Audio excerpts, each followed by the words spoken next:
क्या है cash flow की कि तीन एक्टिविटीज होती हैं। एक होती है ऑपरेटिंग एक्टिविटी, एक होती है फाइनेंसिंग एक्टिविटी और एक होती है थर्ड इन्वेस्टमेंट एक्टिविटी। ये तीनों चीजें अगर समझ में आ गई ना तो कैश फ्लो समझ आ गया। तो पहले तीनों एक्टिविटी को समझते हैं। ऑपरेटिंग एक्टिविटी क्या होती है, कोई बता सकते हो? ऑपरेटिंग एक्टिविटी किस एक्टिविटी को ऑपरेटिंग कहते हैं?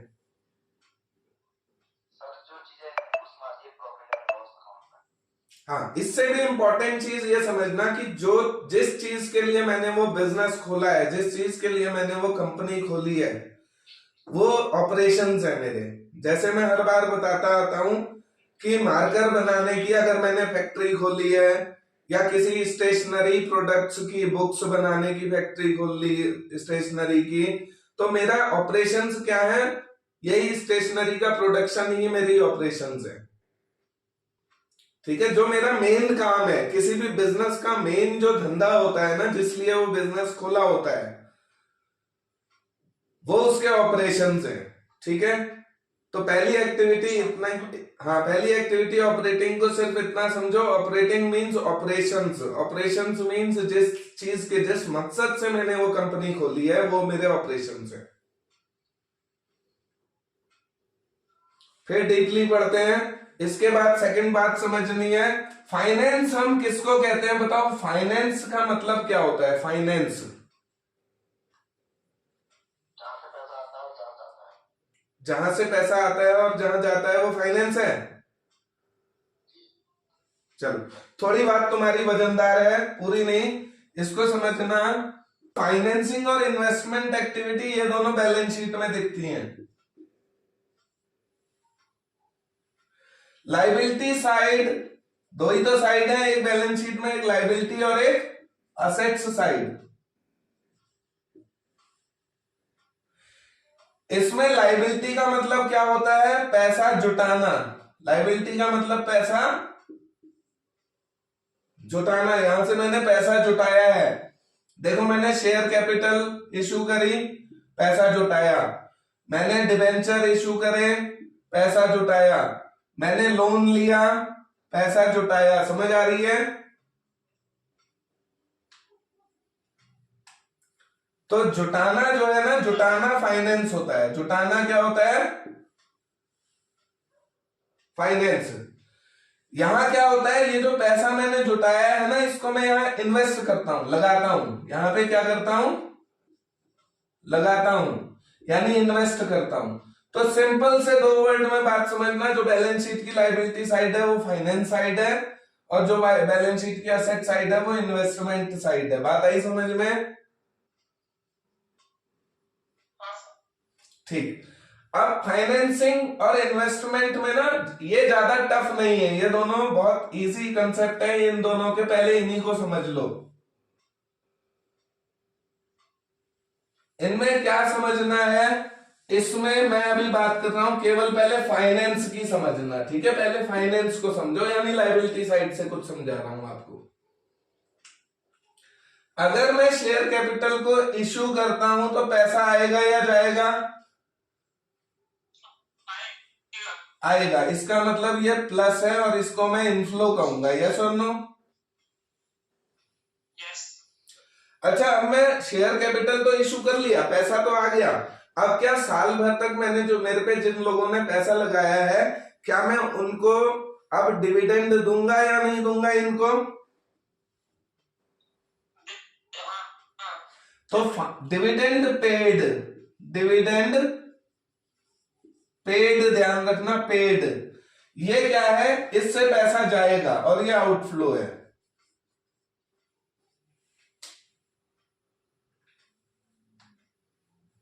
ये फाइनेंसिंग एक्टिविटी में जब मैं शेयर कैपिटल इशू करता हूं तो इनफ्लो होता है प्लस, और जब मैं इनका डिविडेंड पे करूंगा तो आउटफ्लो होगा माइनस। आई बात समझ में? और इसके लिए पूछा जाए ये कैसी एक्टिविटी है? दोनों दोनों फाइनेंसिंग एक्टिविटी है। अब ऐसे ही ये तो मैंने शेयर इशू करे, पैसा जुटाया।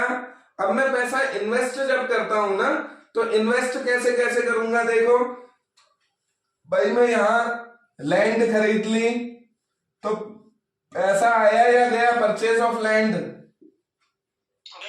गया, तो परचेज से माइनस होता है और इसको मैं आउटफ्लो कहता हूं। जब मैं लैंड को सेल कर दूं, सेल ऑफ लैंड, तो इससे पैसा आएगा और ये इनफ्लो होगा। और ये दोनों कैसी एक्टिविटी है, इन्वेस्टमेंट एक्टिविटी है, इनको फाइनेंस नहीं समझना, ये इन्वेस्टमेंट एक्टिविटी है दोनों। दूसरी बात, यहां तो मैंने शेयर इशू करे, मेरे पास फालतू पैसा है, 10 लाख रुपए थे, इसमें से मैंने 2-3 लाख की लैंड खरीद दी, अब भी मेरे पास कुछ पैसा है, तो मुझे ना कहीं से ऑफर मिली, मैंने किसी कंपनी की, जैसे रिलायंस कंपनी है, मेरी तो कोई छोटी मोटी कंपनी है, मेरे को लगा रिलायंस का बड़ा अच्छा प्रॉफिट चल रहा है, अच्छा डिविडेंड पे कर दिया, तो क्यों ना मैं 1 लाख के रिलायंस के शेयर खरीद लूं, तो मैंने शेयर परचेज कर लिया है, यहां शेयर इशूड है, और परचेज ऑफ शेयर कहां आएगा, यहां पर आएगा, परचेज ऑफ शेयर यहां आएगा या नहीं आएगा, इशू करता हूं तो यहां, परचेज करता हूं शेयर तो यहां, issue of share financing activity का इनफ्लो कहलाता है।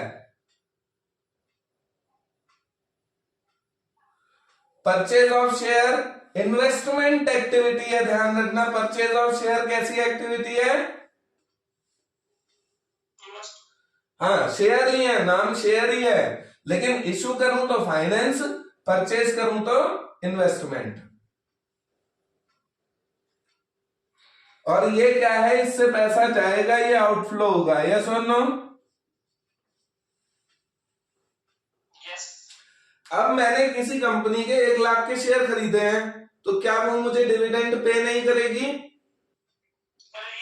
तो यहां मैं क्या लिखूंगा, डिविडेंड रिसीव्ड, यहां क्या होगा, डिविडेंड, हाँ लेकिन बात ये, यहां देखो डिविडेंड पेड था, डिविडेंड पेड फाइनेंसिंग एक्टिविटी का आउटफ्लो है, पर डिविडेंड रिसीव्ड इन्वेस्टमेंट एक्टिविटी का इनफ्लो है, इतनी बात समझ रहे हो। डिविडेंड अगर पेड आए, कैसी एक्टिविटी है, फाइनेंसिंग, और डिविडेंड रिसीव्ड कैसी एक्टिविटी है, इन्वेस्टमेंट, इतनी बात का ध्यान रखना है। ऐसे ही डिबेंचर होते हैं, डिबेंचर इशू किए हैं तो यहां आएंगे या नहीं,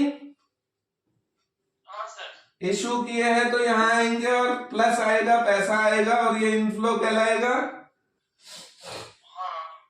पर जब मैं डिविडेंड किसी और, डिबेंचर किसी और कंपनी के परचेज करता हूं, तो डिबेंचर परचेज यहां आ जाएंगे,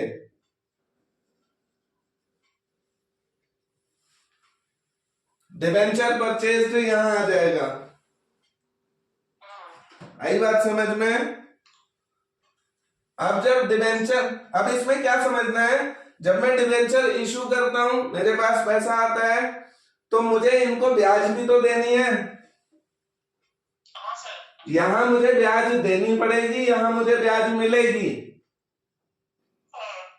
तो इंटरेस्ट पेड जो होता है ना, इंटरेस्ट पेड, ये फाइनेंसिंग एक्टिविटी होती है। इंटरेस्ट पेड क्या होता है, फाइनेंसिंग एक्टिविटी का आउटफ्लो।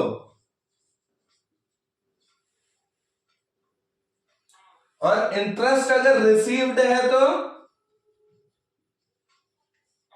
इनफ्लो है, लेकिन इन्वेस्टमेंट एक्टिविटी, देखो एक्टिविटी बड़ी कंफ्यूज करती है, नाम सब सेम है, शेयर का इशू करना, शेयर का परचेज करना, डिबेंचर इशू यहां, डिबेंचर परचेज यहां, बैंक लोन मैंने लिया तो यहां, और अगर मैंने लोन किसी अपने फ्रेंड को दिया तो यहां, ब्याज यहां मुझे ब्याज पे करनी पड़ेगी, फाइनेंसिंग एक्टिविटी, यहां मुझे ब्याज रिसीव होगी, investment activity.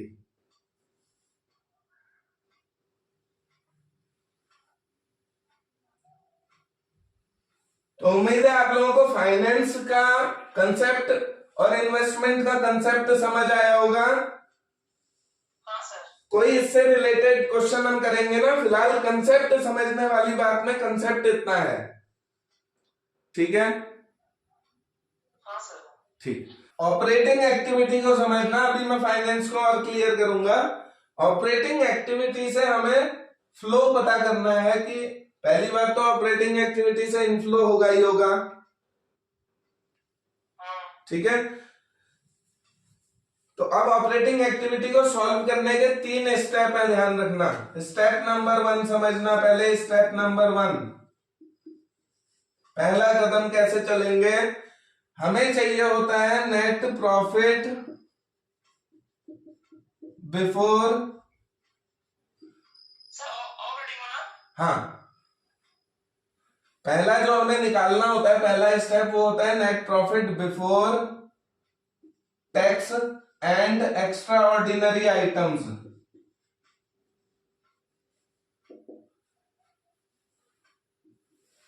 Extra ordinary items से नेट प्रॉफिट निकालना होता है बिफोर टैक्स को, ध्यान रखना बिफोर।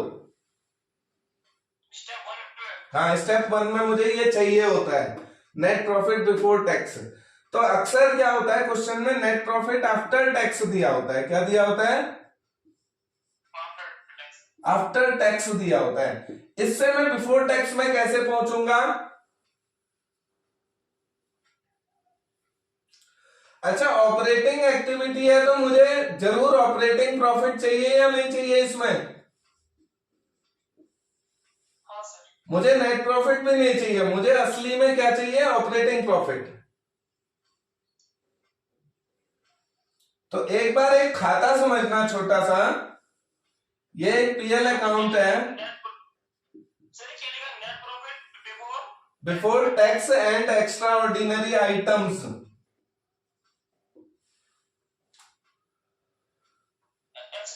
हाँ, एक्स्ट्रा ऑर्डिनरी, कुछ ऐसी आइटम्स होती हैं जो एक्स्ट्रा ऑर्डिनरी होती हैं, जो बिजनेस से रिलेट नहीं करती हैं, मतलब मेरे ऑपरेशन से रिलेट नहीं करती हैं। तो इसमें ध्यान क्या रखना है मुझे, एक पीएल अकाउंट को छोटा सा समझो पहले कि क्यों कोई चीज प्लस होती है, क्यों कोई चीज माइनस होती है, यहां से समझ आएगी। पीएल अकाउंट में मुझे जीपी दिया होता है जो ट्रेडिंग से आता है, यहाँ ग्रॉस प्रॉफिट दिया होता है कुछ या नहीं? यहाँ लास्ट में ना, लास्ट में यहां भी नहीं, थोड़ा ऊपर कर लेते हैं। यहां पर मेरा एक प्रॉफिट निकल के आता है, इसको मैं नेट प्रॉफिट कहता हूं या नहीं कहता हूं? Net profit. पर ये कैसा नेट प्रॉफिट है? Before tax. अब ये नेट प्रॉफिट यहां ट्रांसफर होगा और कुछ टैक्स की 4 चीजें पे करता हूं मैं इसके बाद। यहां पर ना, यहां पर 4 चीजें पे करूंगा। क्या है वो 4 चीजें, ध्यान से समझना। एक होता है तो इंटरिम डिविडेंड, तो इंटरिम डिविडेंड पहली आइटम।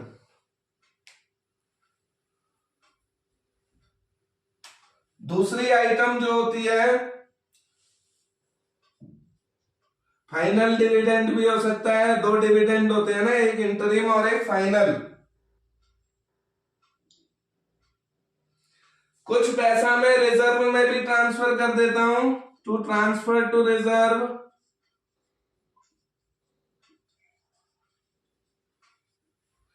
और लास्ट एक चीज और आती है जिसको मैं कहता हूं प्रोविजन फॉर टैक्स।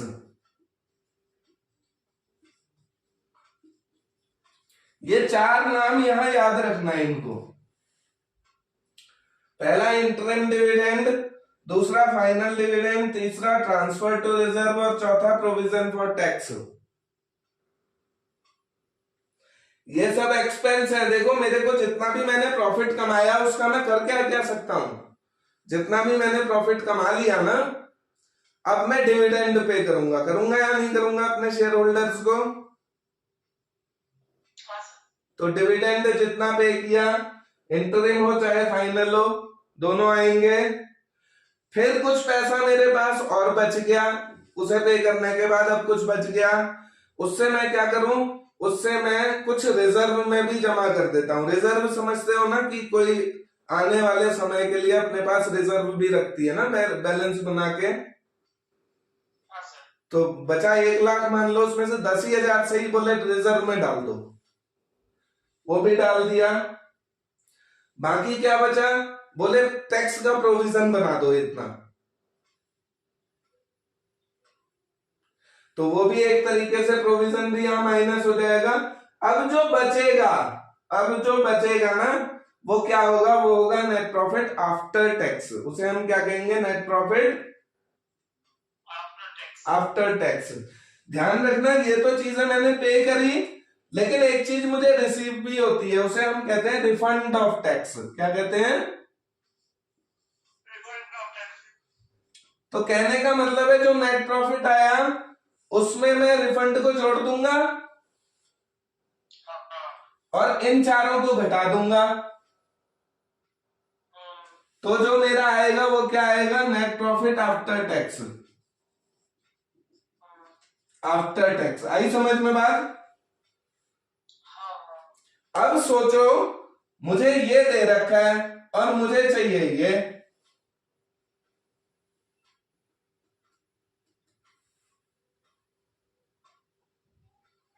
मुझे दे रखा क्या है, नेट प्रॉफिट आफ्टर टैक्स, यानी ये वाली आइटम दे रखी है ना, हाँ और मुझे चाहिए क्या, ये का मतलब ये नेट प्रॉफिट यही तो है, ये और ये सेम है ना, हाँ। तो मुझे चाहिए ये दे रखा है, ये कैसे निकालूंगा, इसमें इन चारों को जोड़ दो, जो सेम साइड के हैं ना, इन चारों को जोड़ दो।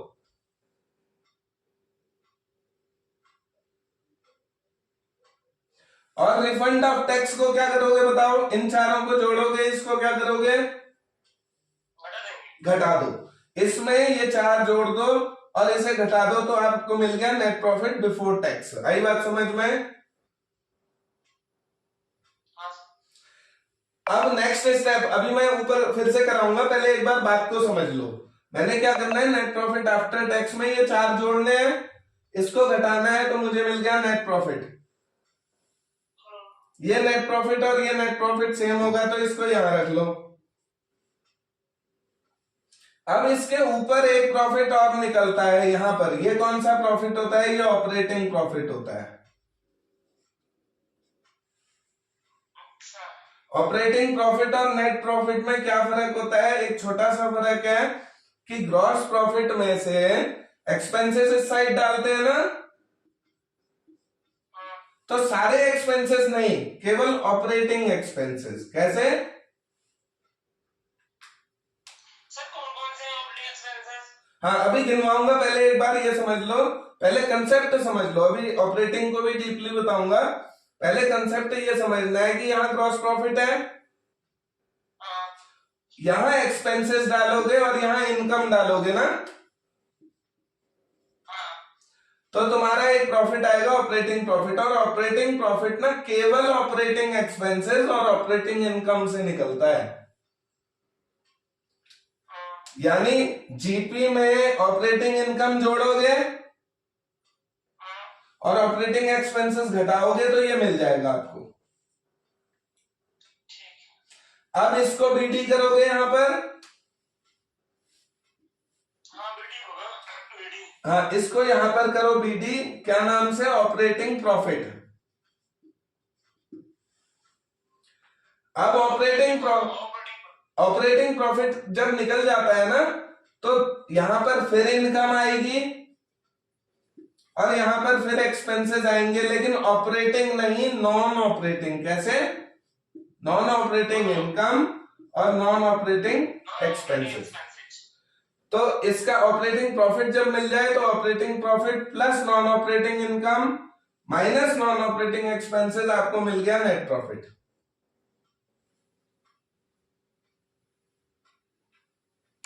इतनी बात आई समझ में। अब तीनों स्टेप समझो, देखो पहला स्टेप, मुझे नेट प्रॉफिट आफ्टर टैक्स दिया हुआ है, इन चारों को जोड़ो, उसे घटाओ, आपको ये मिल गया।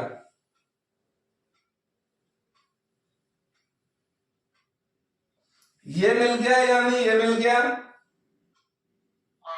अब आपको चाहिए ऑपरेटिंग प्रॉफिट। ऑपरेटिंग एक्टिविटी के लिए क्या चाहिए? Operating profit. और ऑपरेटिंग प्रॉफिट तो यहाँ है, हाँ यहाँ है या नहीं? यहाँ है, एक ही बात है यहाँ और यहाँ। हाँ बिल्डिंग कर दिया उसका। हाँ, तो मुझे ये चाहिए बेसिकली, ये ऑपरेटिंग प्रॉफिट कैसे मिलेगा? अगर मुझे ये पता है, ये चाहिए, कैसे मिलेगा बताओ? नेट प्रॉफिट बिफोर टैक्स में क्या कर दूं? जो जोड़ देंगे किसको? Non operating expenses. Very good. ध्यान ये रखना है कि नेट प्रॉफिट में नॉन ऑपरेटिंग एक्सपेंसेस जुड़ेंगे, ऑपरेटिंग एक्सपेंसेस नहीं, नॉन ऑपरेटिंग। और नॉन ऑपरेटिंग इनकम इसमें से घटेगी तो मैं ऑपरेटिंग प्रॉफिट पे पहुंच जाऊंगा। ये दूसरा स्टेप है। हाँ सर। तो इतनी बात समझ आ गई तो मैं इसको देखो अब यहाँ क्वेश्चन की तरह सॉल्व कर पाता हूं। अकाउंट में समझ आ गई ना?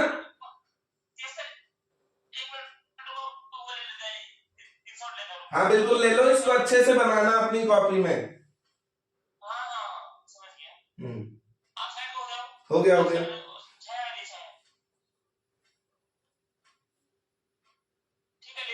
ठीक है, अब हम आते हैं अपने तरीके पे, क्योंकि हमें वहां खाता नहीं, हमें प्लस माइनस से सॉल्व करना है।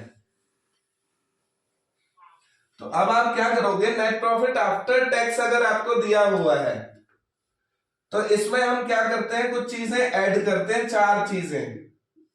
कौन कौन सी? इंटरिम डिविडेंड ऐड करो, फाइनल डिविडेंड ऐड करो, प्रोविजन फॉर टैक्स ऐड करो,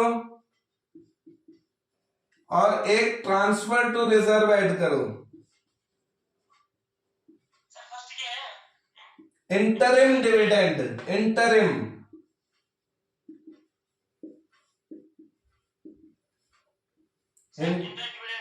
इंटरिम डिविडेंड और फाइनल डिविडेंड।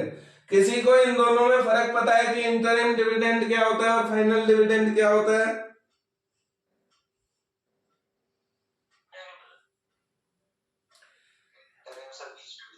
हाँ वेरी गुड। इंटरिम को हम हिंदी में कहते हैं अंतरिम।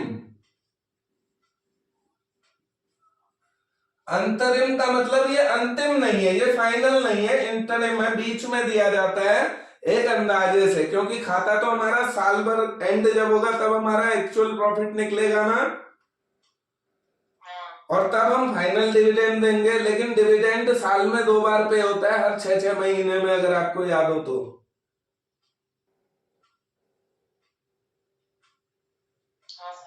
तो जो पहले 6 महीने में डिविडेंड पे होगा वो बिना खातों को खाली एक अंदाजे से पे किया जाता है कि हमारा इतना प्रॉफिट आता है, इतना तो दे दो यार, बाद में देख लेंगे फाइनल कितना है, कम ज्यादा ना। तो 6 महीने में जो पहले 6 महीने में पे होता है वो इंटरिम डिविडेंड होता है, जो 12वें महीने में पे होगा वो फाइनल डिविडेंड होगा। हाँ, उसे हम फाइनल, अंतिम डिविडेंड कहेंगे, अंतिम। यह है अंतरिम।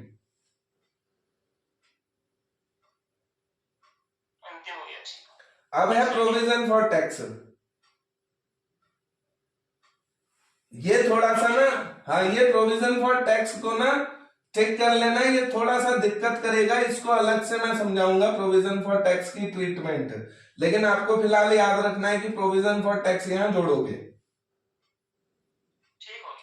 फिर इन सबको जोड़ने के बाद जो भी आएगा ना उसमें से लेस क्या करते हैं? चौथा ट्रांसफर टू रिजर्व।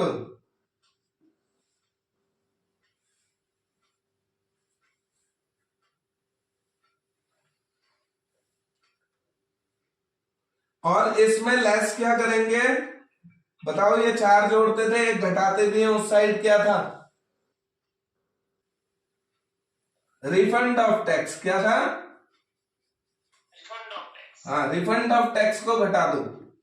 तो जो भी आएगा ना, ये क्या आया भैया? ये आया नेट प्रॉफिट बिफोर टैक्स। ये क्या आ गया?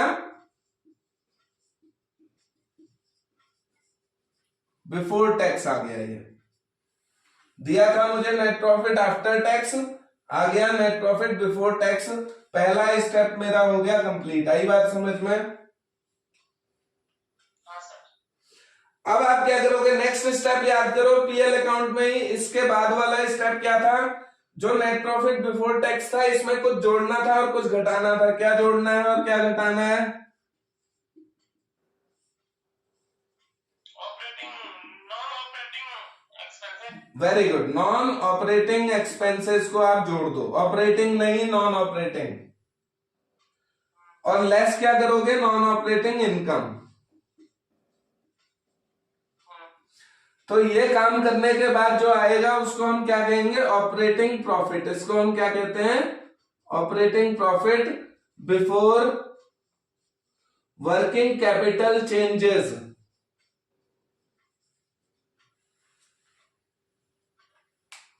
ये जो आएगा इसको हम कहते हैं ऑपरेटिंग प्रॉफिट। ऑपरेटिंग प्रॉफिट ही तो है ना इसके बाद अगला स्टेप। लेकिन ये ऑपरेटिंग प्रॉफिट कैसा है, बिफोर वर्किंग कैपिटल चेंजेस। इतनी बात लिख लेना, क्योंकि अब हमें तीसरे स्टेप में, ये सेकंड स्टेप ये हो गया, ठीक है। सेकंड स्टेप छोटा सा स्टेप है। सर नॉन ऑपरेटिंग के बाद ऑपरेटिंग क्या है? नॉन ऑपरेटिंग एक्सपेंसेस जोड़ दो, नीचे नॉन ऑपरेटिंग इनकम घटा दो, नॉन ऑपरेटिंग इनकम घटा दो। नीचे इसके नीचे इसके नीचे आ गया। अब आता क्या है, जब मैं नॉन ऑपरेटिंग एक्सपेंस जोड़ दूं नेट प्रॉफिट में और नॉन ऑपरेटिंग इनकम घटा दूं, तो इधर एक चीज निकल के आई थी, उसका नाम था operating profit. Operating profit before tax. आपने बराबर बिफोर वर्किंग कैपिटल चेंजेस, क्योंकि अब हम तीसरे स्टेप में ना वर्किंग कैपिटल के चेंजेस करेंगे। Working capital change. हाँ, वर्किंग कैपिटल के चेंजेस अब करेंगे। और वर्किंग कैपिटल के चेंजेस किस चीज से होंगे, करंट असेट और करंट लायबिलिटी से। तो थर्ड स्टेप हो जाता है वर्किंग कैपिटल के चेंजेस को इसमें सॉल्व करना। तो यहां तक बात समझ आ गई। थर्ड स्टेप बहुत सिंपल स्टेप है, ध्यान रखना। अब मैं ऊपर लिखता हूं operating profit before working capital changes से। अब हमें थर्ड स्टेप स्टार्ट करना है ना। थर्ड स्टेप मेरा क्या है, इसमें मुझे मिल गया था operating profit before working capital changes तक मैं पहुंच गया हूं। इसके बाद मैं क्या करता हूं, कुछ चीज जोड़ता हूं और कुछ चीज घटाता हूं। जोड़ूंगा क्या और घटाऊंगा क्या, करंट असेट और करंट लायबिलिटी, ये दो चीजें हैं, ध्यान रखना। इसमें करंट असेट को नहीं, करंट लायबिलिटी को मेन चीज समझना, करंट लायबिलिटी को। और मेन भी क्या समझना है हमें, अपने सॉल्यूशन के लिए चाहिए कि करंट लायबिलिटी अगर घटे तो घटा दो, करंट लायबिलिटी अगर बढ़ रही है तो ऐड कर दो। बात आई समझ में? हाँ सर। करंट लायबिलिटी अगर इंक्रीज हो रही है तो ऐड कर दो, और करंट लायबिलिटी अगर डिक्रीज हो रही है तो लेस कर दो। तो यहां मैं लिख दूंगा इंक्रीज इन करंट लायबिलिटी, और यहां लेस हो जाएगी डिक्रीज इन करंट लायबिलिटी।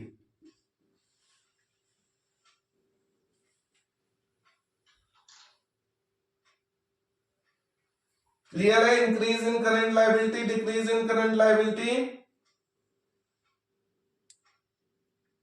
हाँ सर। करंट लायबिलिटी की बात खत्म, अब करंट असेट पे आ जाओ। जब करंट लायबिलिटी का इंक्रीज जुड़ रहा है तो करंट असेट का इंक्रीज जुड़ेगा या घटेगा? उल्टा होगा। तो decrease in current asset add होती है और increase in current asset minus होती है। इसमें ये दो ट्रीटमेंट और ये दो ट्रीटमेंट करने के बाद जो आता है ना, इसको हम कहते हैं cash generated from operating activities. इसको हम क्या कहते हैं, cash generated from operating activities.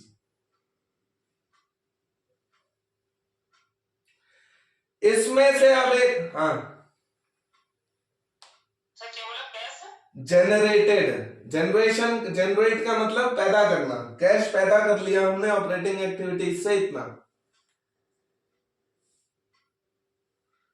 अब जब कैश पैदा कर लिया है ना मैंने, तो इसमें से टैक्स को पे करते हैं। अब हम टैक्स पेड माइनस कर दो, क्या कर दो, टैक्स पेड।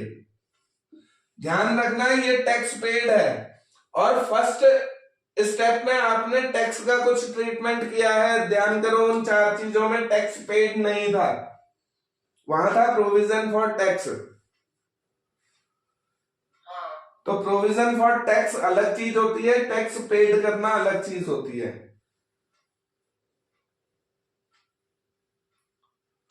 फर्क भी समझ लो लगे हाथों, टैक्स पेड और प्रोविजन फॉर टैक्स में। जो प्रोविजन फॉर टैक्स होता है ना, ये जो है ये टैक्स मेड है। ये क्या है, टैक्स मेड, और ये टैक्स है पेड।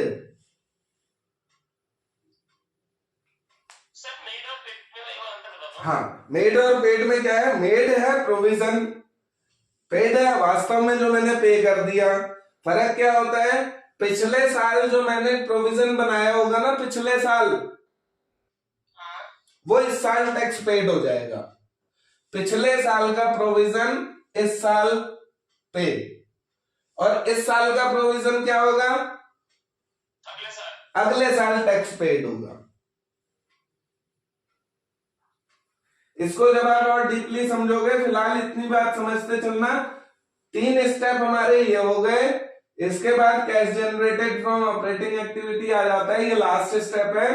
इसमें टैक्स पे कर दो, और टैक्स पे करने के बाद जो बचा वो है, उसे हम असली में कहते हैं कैश फ्लो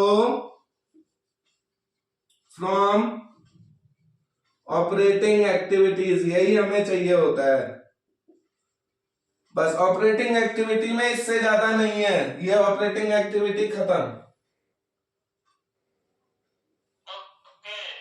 ठीक है, तो एक एक्टिविटी पूरी देखो कहां तक सॉल्व हुई, 4 स्टेपों में एक एक्टिविटी सॉल्व हुई है। फिर से रिवाइज करो। पहले स्टेप में नेट प्रॉफिट आफ्टर टैक्स अगर दिया है तो पहले उसे बिफोर टैक्स निकालो, और बिफोर टैक्स अगर दे रखा है तो तुम्हें टेंशन लेने की जरूरत ही नहीं है। फिर दूसरे स्टेप में क्या करते हो आप, नॉन ऑपरेटिंग एक्सपेंसेस उसमें जोड़ो, नॉन ऑपरेटिंग इनकम उससे घटाओ। ठीक है, जो आ गया वो ऑपरेटिंग प्रॉफिट आ गया बिफोर वर्किंग कैपिटल चेंजेस। अब तीसरे स्टेप में आप वर्किंग कैपिटल के चेंजेस सॉल्व करो। वर्किंग कैपिटल के चेंजेस करंट असेट और करंट लायबिलिटी से ही सॉल्व होंगे, और इसमें याद ये रखना है कि करंट लायबिलिटी को पॉजिटिव मानना, यानी करंट लायबिलिटी अगर बढ़ रही है तो ऐड कर दो, घट रही है तो माइनस कर दो। ठीक हो गया। हाँ, आप एक को याद करना, देखो चारों याद करोगे टेंशन में रहोगे। सबसे इजी फंडा है, करंट लायबिलिटी को ध्यान रखो कि करंट लायबिलिटी बढ़ती है तो ऐड कर दो, करंट लायबिलिटी घटती है तो घटा दो। करंट असेट इसका उल्टा होता है, बना लोगे। जब इतना सॉल्व हो जाए तो टैक्स पेड जितना भी है वो माइनस करो, आपका आंसर आ जाता है cash flow from operating activities.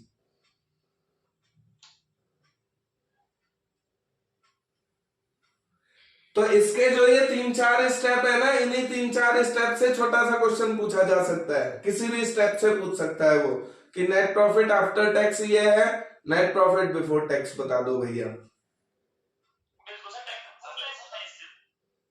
हाँ, ज्यादातर ये पूछता है कि मतलब जैसे इंटरेस्ट पेड है, ये पूछेगा कि ये किस एक्टिविटी में है। हाँ, ये ज्यादा मैंने देखा। बिल्कुल बिल्कुल, फाइनेंसिंग और इन्वेस्टमेंट एक्टिविटी से इसलिए पूछता है, छोटी चीज है लेकिन कंफ्यूजिंग है। ये लेंथी है, हाँ ये लेंथी है लेकिन इजी है। अब आप खुद से बताओ मुझे, इंटरेस्ट पेड कैसी एक्टिविटी है, फाइनेंसिंग या investing? Interest paid, interest received नहीं। Very good. Interest paid financing activity और इंटरेस्ट रिसीव्ड इन्वेस्टमेंट एक्टिविटी। हाँ, dividend paid financing activity, dividend received investing activity. हाँ सर। बिल्कुल इन चीजों से पूछता है, बिल्कुल। ठीक है, तो इतनी बात आपको समझ आ गई होगी। हाँ सर। अब मैं थोड़ा सा ना क्वेश्चन को ऐसी थोड़ा क्वेश्चन को घुमाते हैं। अभी पहले बात मैं केवल ऑपरेटिंग एक्टिविटी की करूंगा, ठीक है। ऑपरेटिंग एक्टिविटी में एक चीज देखना, क्वेश्चन में हमें ना प्रोविजन फॉर टैक्स दिया होगा। क्या दिया होगा? Provision for tax. और ये 2 साल का दिया होगा, यानी 2018 और 2019 मान के चलो, ऐसे ही मैं अंदाजे से लिख देता हूं। दोनों साल का प्रोविजन फॉर टैक्स दिया होगा। ये प्रीवियस ईयर है और ये करंट ईयर है। प्रीवियस ईयर का प्रोविजन मान के चलो 1 लाख था, इस साल का प्रोविजन 1,20,000 था। इतना क्वेश्चन में दिया है मान के चलो। अब नीचे जो एडिशनल इंफॉर्मेशन होती है ना, अगर वो नहीं है, कुछ भी इंफॉर्मेशन नहीं है प्रोविजन से रिलेटेड, अभी ये भी समझाऊंगा कि अगर दी होगी तो क्या करेंगे। पहले समझ लो कि अगर कोई इंफॉर्मेशन प्रोविजन से रिलेटेड नहीं है तो क्या करेंगे। तो हम सिंपली ये बात समझना, ये जो पिछले साल का टैक्स है ये मेड है या पेड है? और ये इन दोनों में से एक मेड है एक पेड है। बताओ कौन बताएगा कौन सा मेड है कौन सा पेड है? सर 1 लाख का पेड है, दोनों उसे 1 लाख का पेड करेंगे करंट ईयर। वेरी गुड, ये पेड करोगे और इस साल इसको मेड करोगे। तो आपको करना क्या है, जो फर्स्ट स्टेप होता है ना, उस फर्स्ट स्टेप में जो प्रोविजन फॉर टैक्स प्लस करते हो तुम, वो 1,20,000 प्लस करोगे। पहला काम। सर किस वाले में? फर्स्ट स्टेप जो नहीं होता है, first step net profit after tax, उसमें आप 4 चीजें जोड़ते हो। उन 4 चीजों में एक चीज इंटरिम डिविडेंड, फाइनल डिविडेंड, तीसरा था प्रोविजन फॉर टैक्स। तो वो प्रोविजन फॉर टैक्स आप कितना जोड़ोगे? अगर कोई इंफॉर्मेशन नहीं है, इस साल वाला 1,20 जोड़ दोगे, ठीक है। फिर लास्ट में एक टैक्स की ट्रीटमेंट और थी, माइनस जो हम करते हैं टैक्स पेड, वो आप 1 लाख माइनस करोगे टैक्स पेड।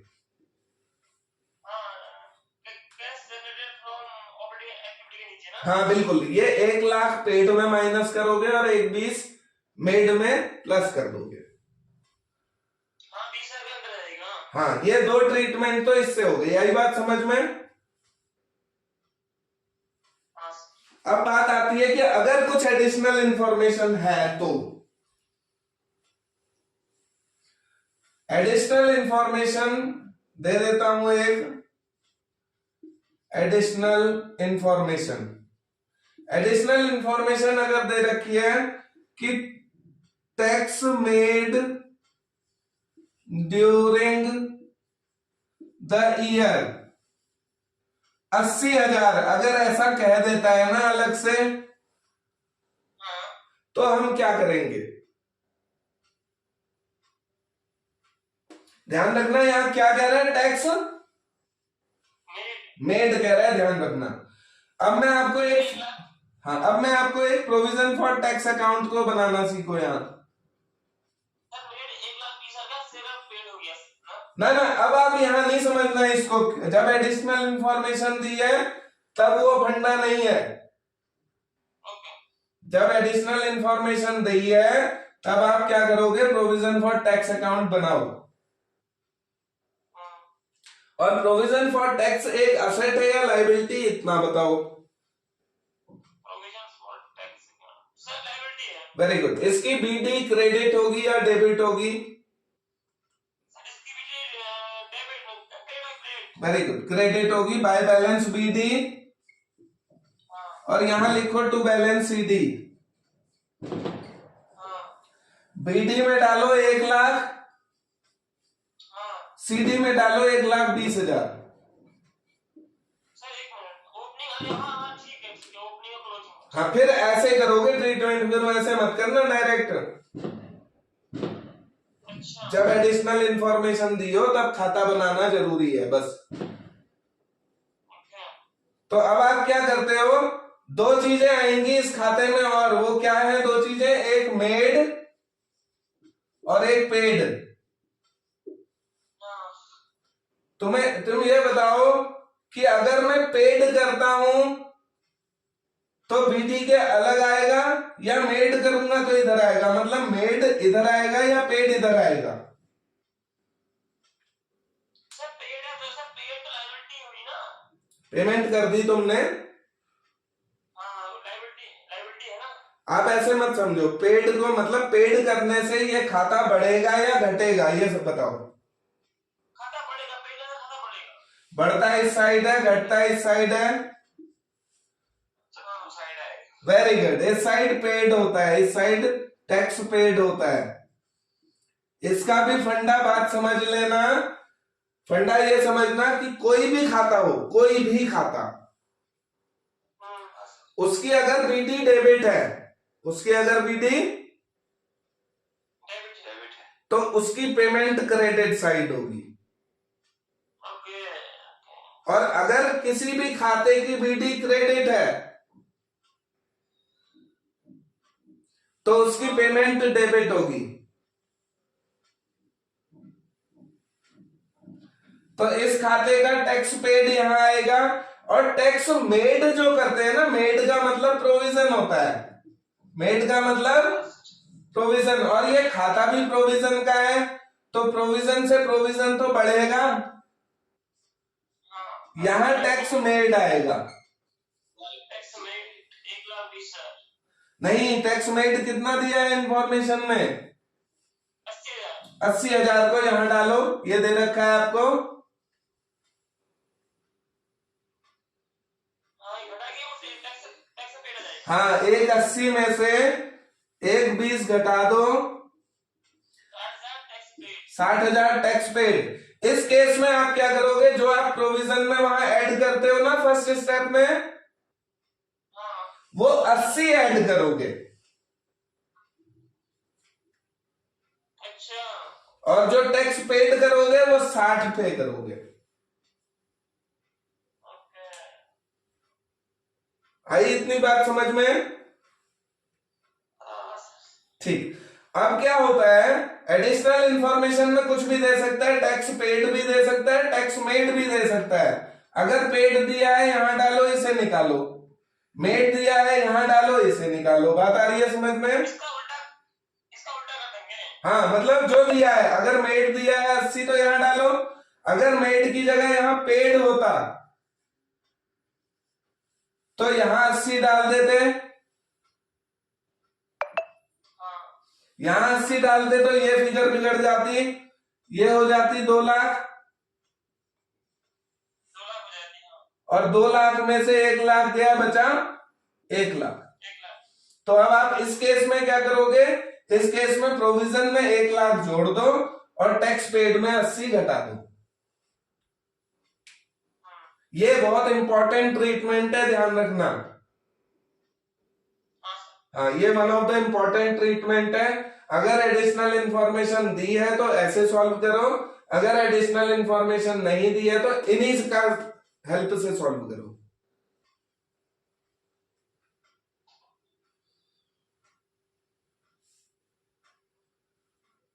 बात आई समझ में टैक्स फ्रॉम ऑपरेटिंग एक्टिविटीज की? बाकी सब गिवन होगा, बस एक प्रोविजन का ना इसकी एडिशनल इंफॉर्मेशन आ जाती है, तो इसको थोड़ा सॉल्व करना, बाकी सब आपको गिवन होगा। मान के चलो इंटरेस्ट पेड है, क्या है? Interest paid. इसकी 2 जगह ट्रीटमेंट होगी, कौन बताएगा? इसकी 2 जगह, यानी 2 एक्टिविटीज में इसको ट्रीट किया जाएगा।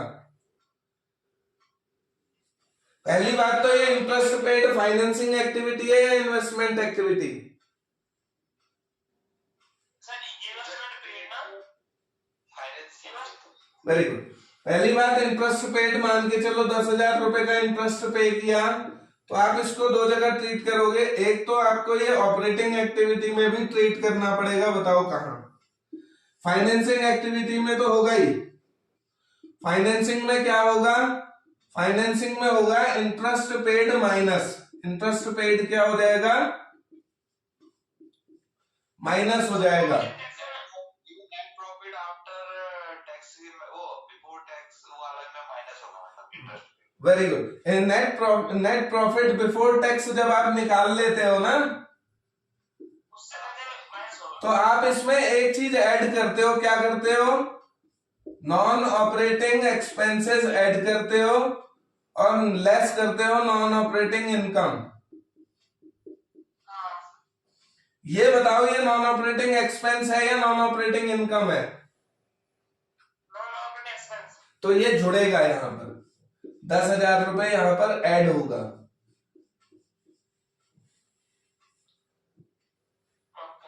अगर होता इंटरेस्ट रिसीव्ड, अगर क्या होता?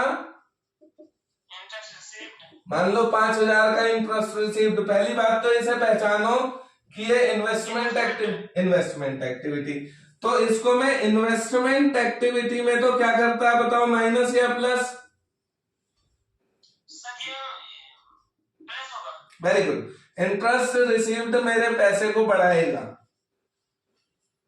दूसरी बात, ये नॉन ऑपरेटिंग है, नॉन ऑपरेटिंग एक्सपेंस है या इनकम है? Non operating income. इनकम है। तो ये 5,000 रुपए यहां घटाओगे भी। तो इनकी दो ट्रीटमेंट समझ आ रही होंगी। अगर इंटरेस्ट पेड दिया है तो आप इंटरेस्ट पेड को फाइनेंसिंग एक्टिविटी में घटाओ और यहां नॉन ऑपरेटिंग एक्सपेंसेस में इसको जोड़ दो। और जो इंटरेस्ट रिसीव्ड है इसको आप इन्वेस्टमेंट एक्टिविटी में तो प्लस करोगे, लेकिन नेट प्रॉफिट बिफोर टैक्स में इसको माइनस भी करोगे। वहां से घटेगा तभी तो यहां जुड़ेगा। और जो चीज यहां जुड़ेगी वहां घटेगी तब यहां जुड़ेगी। इतनी बात ध्यान रखना। फिक्स्ड असेट्स दे रखी हैं। फिक्स्ड असेट्स 2018 और 2019 दोनों की दी होगी। पहले थी 2.5 लाख रुपए की, अब हो गई जी 3.5 लाख की। साथ में एडिशनल इंफॉर्मेशन दे दी आपको कि अ machine costing rupees 1 lakh, costing rupees 1 lakh कह दे, फिर डेप्रीशिएशन भी देगा इस पर। मान लो 40,000 का डेप्रीशिएशन है, या तो दो चीजें ये देगा, कॉस्ट देगा और डेट देगा, या कह देगा अ मशीन बुक वैल्यू 60,000। बात एक ही है, देखो कॉस्ट भी दे और डेट भी दे तो 60 की रह गई ना, या सीधे book value they they 60। was sold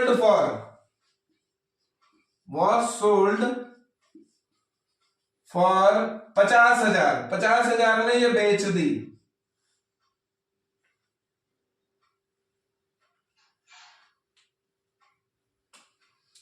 इसको कैसे सॉल्व करोगे? फिक्स्ड असेट अकाउंट बनाओ।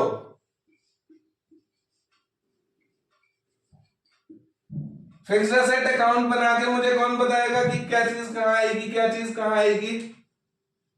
सर इसकी बीडी, ये हमारी एसेट्स है ना, एसेट्स की बीडी होती है, क्या कहते हैं कि डेबिट। हाँ, और सीडी होगी क्रेडिट।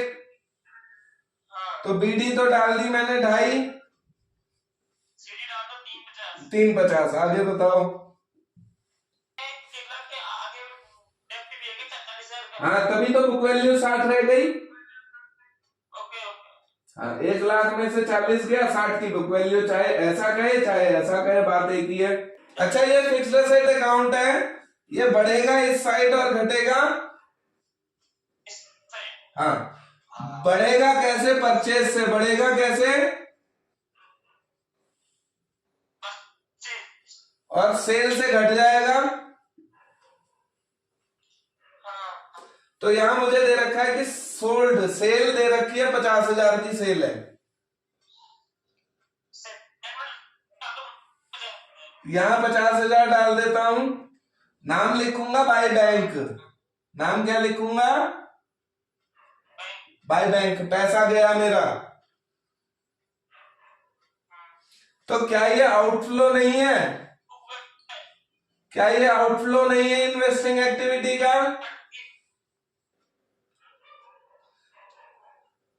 बात समझ रहे हो? 50,000 रुपए यहां डाला है, ये आउटफ्लो है या इनफ्लो है? आउटफ्लो। मशीन बेच रहा हूं ना इस साइड, बेचने से तो पैसा आता है, इनफ्लो है सर। इनफ्लो है। ये कैसा फ्लो है? इनफ्लो। हाँ, जो आएगा वो इनफ्लो में जाएगा, आउटफ्लो। बिल्कुल बिल्कुल। कैश है ना ये, देखो कैश फ्लो है। कैश फ्लो मीन्स कैश आता है तो कैश का इनफ्लो, कैश जाता है तो कैश का आउटफ्लो। ठीक। अब ये बताओ, इस मशीन में प्रॉफिट हुआ या लॉस हुआ? 60,000 की चीज आपने 50 में बेच दी, नुकसान हुआ। नुकसान। फिक्स्ड एसेट्स के खाते को नुकसान बढ़ाएगा या घटाएगा? अगर कुछ नुकसान होता है तो ये खाता घटेगा या ये खाता बढ़ेगा?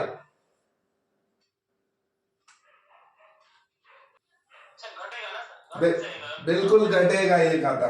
तो 10,000 रुपए से यहां पर बाय पीएल अकाउंट डाल दोगे। क्या डाल दोगे? By PL. इसको loss on sale of machinery कह देंगे।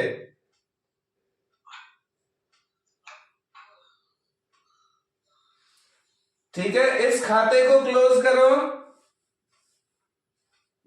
4,10,000, 4,10,000, 1,60,000।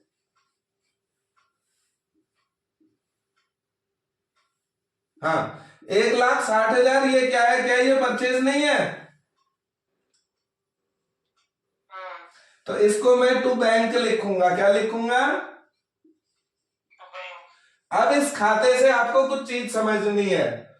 ये पहली बार फिक्स्ड एसेट एक इन्वेस्टमेंट एक्टिविटी है या नहीं?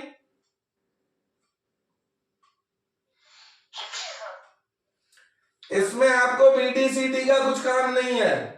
बीटीसीटी छोड़ के बाकी 3 चीजें दिख रही हैं। ये 1,60 से इन्वेस्टमेंट एक्टिविटी का आउटफ्लो है या नहीं है?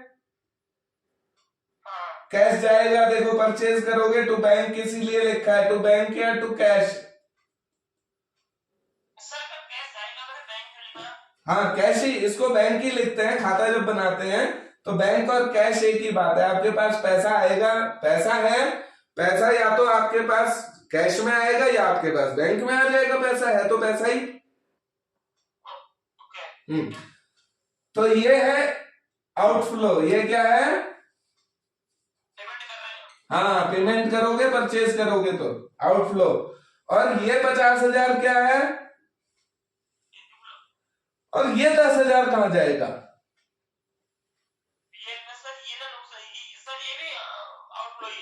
ये इन्वेस्टिंग एक्टिविटी की आइटम नहीं है, ध्यान रखना।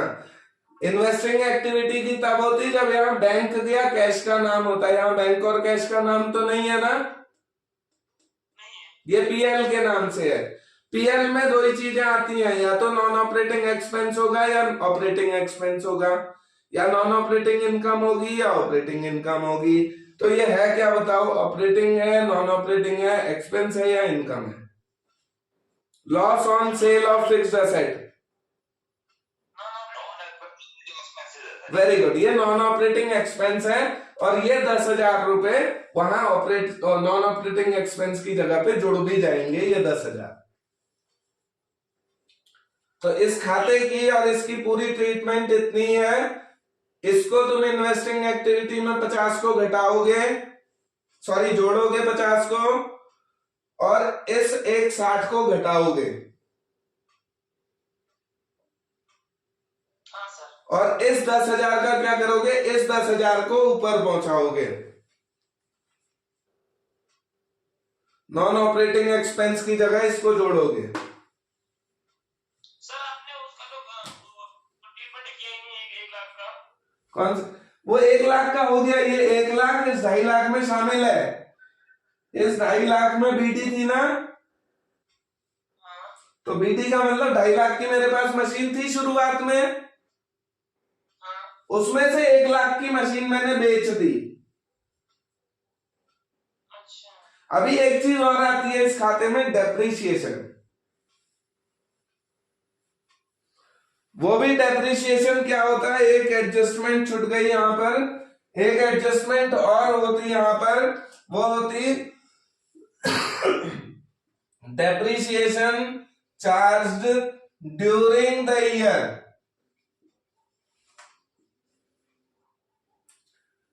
80,000 होता, मान के चलो 80, क्यों? क्योंकि इस 80 में ये 40 भी तो शामिल होगा इस 80 में। हाँ, ये वाला डेप्रिसिएशन इसमें शामिल है, ये 1 लाख रुपए इसमें शामिल है। तो अब मेरा काम है 80,000 का डेप और डालता है यहां पर, तो मैं इसको थोड़ा सा और चेंज करता हूं, बाय डेप्रिसिएशन और आ जाता है यहां पर 80,000 का। अब यहां पे सीडी आ जाती 3.5 लाख की। अब खाता निकालो, 4,90,000 और 490 में से 2.5 गया, कितना बचा?